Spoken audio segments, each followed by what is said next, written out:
বন্দরে সুউচ্চ নিরাপত্তা বেষ্টনীর পাশের ওয়াচ টাওয়ার থেকে একটি বস্তা ছুঁড়ে ফেলেছেন একজন।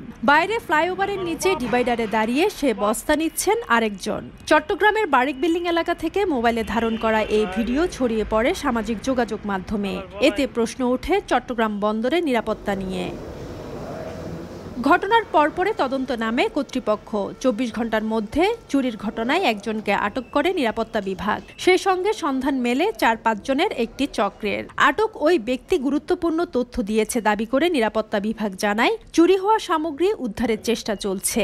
জানানো হয় বাড়ানো হয়েছে বন্দরের নিরাপত্তা। আমরা অলমোস্ট ৪ থেকে ৫ জনের নাম পেয়েছি। আমরা ওদের ট্রেস করতেও পেরেছি। ইনশাআল্লাহ আগামী ২-১ দিনের মধ্যে আমরা ওদেরকে অ্যারেস্ট করব।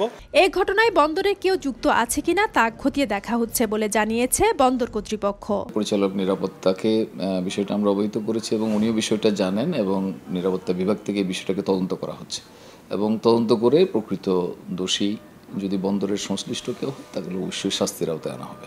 বন্দর থেকে চুরি হওয়া সামগ্রীর মধ্যে ছিল স্কেপ ও শীতাতপ নিয়ন্ত্রিত কন্টেনারের যন্ত্রাংশ। ফেরদৌস লিপি, সময় সংবাদ, চট্টগ্রাম।